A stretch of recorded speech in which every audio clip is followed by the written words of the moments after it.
कृषि बिल को लेकर सियासी घमासान जारी है।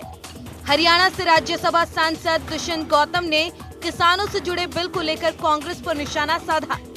उन्होंने कहा कि कांग्रेस के नेता इतिहास में इसी बिल को अच्छा बताते थे, लेकिन अब विरोध कर रहे हैं। उन्होंने कहा कि 70 सालों में 50 साल कांग्रेस का शासन रहा, लेकिन आज भी किसानों को मिनिमम वेज नहीं मिल रहा।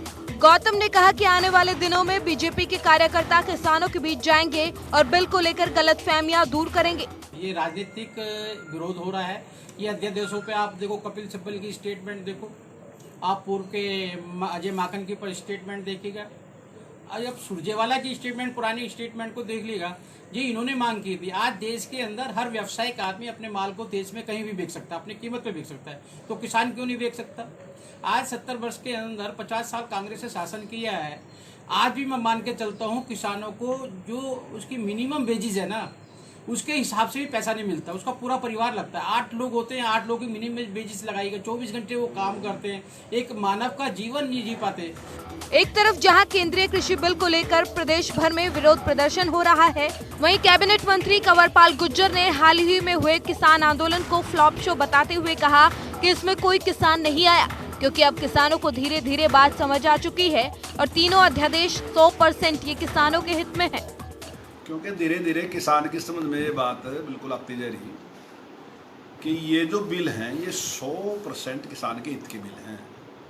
यानी किसान को स्वतंत्रता दे रहे हैं उसको व्यापार करने की।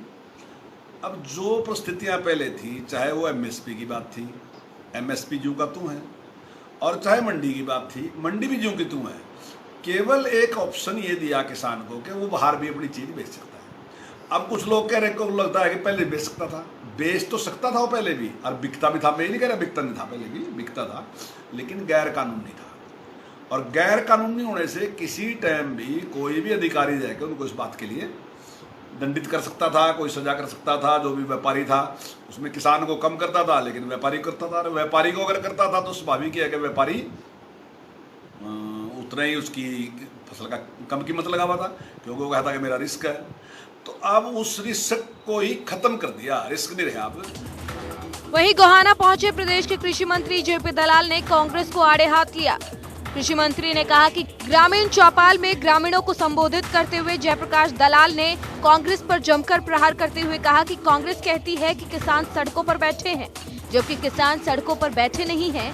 केवल सड़कों पर कांग्रेस और कुछ आड़ती हैं। ये लोग है किसान सड़का बैठे हैं। भाई किसान सड़का पे कौन बैठे हैं? कि मैं तो आड़ती बैठे हैं, कि मैं कांग्रेसी बैठे हैं। हम ये सच्ची बात कहा या इनका बात दर्द। हम एक काम ऐसा कर दो ना यार, 2-3 जोटे बीजेपी का मार दो, इस कांग्रेस ने परमानेंट सड़क बना दो ना। कांग्रेस ने अगर जमींदार का भला करना होता तो 60 साल 70 साल खूब कर लिया। कांग्रेस ने हमेशा बिचौलियों का साथ दिया। हम एक चीज का वहां भाई जमींदार की फसल का पीछा देंगे सीधा। मंडी वाले जो कहे हमने दौर हम आगे जाए, क्यों भाई? फसल जमींदार की खरीदनी है। हम जो जमींदार जो कहेगा मैंने सीधा पैसा दे, हम सीधा पैसा दें। कौन का हमारी लेन देन से भाई हम गारंटर को नहीं लेन देन करो तो आपस की बात पकड़ो। 2.5 रुपये सैकड़े का महीना का ब्याज भी लो, 2 रुपये लो। और कांग्रेसियों का इनका नाता ना तोड़ो।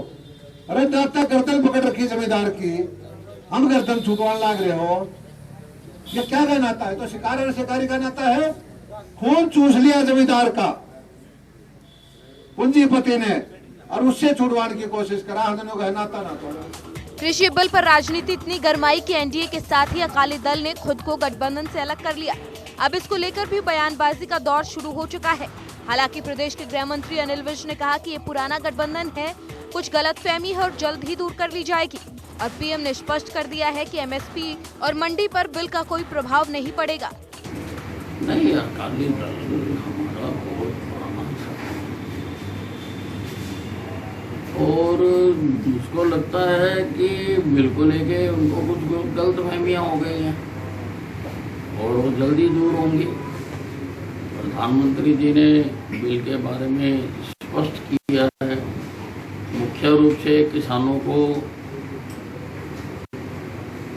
एमएसपी और मंडी की चिंता है।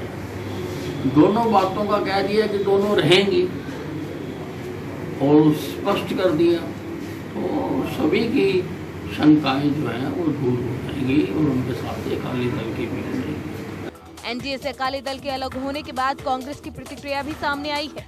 मुख्य नेता जो कांग्रेस के विधायकगण हैं या कांग्रेस के टिकट पर जो चुनाव लड़े थे या पूर्व विधायक, पूर्व सांसद, पूर्व हमारे पदाधिकारी जो हैं वो सब मिलकर पीसीसी ऑफिस से राजभवन तक मार्च करेंगे और एक ज्ञापन हम देना चाहेंगे माननीय राज्यपाल महोदय को, ताकि वो ज्ञापन राष्ट्रपति जी तक पहुंचाया जाए और ये जो सब हमारी मांगे हैं देश हित में, किसानों के लिए, मजदूरों के लिए, आढ़तियों के लिए, और ये जो काले कानून सरकार बना रही है उसको महामहिम राष्ट्रपति जी अपनी स्वीकृति ना दें, उसके लिए हम राजभवन तक कल मार्च करने जा रहे हैं। केंद्रीय कृषि बिल के विरोध में कांग्रेस सोमवार को सड़क पर प्रदर्शन करने वाली है। चंडीगढ़ से इस प्रदर्शन की शुरुआत होगी।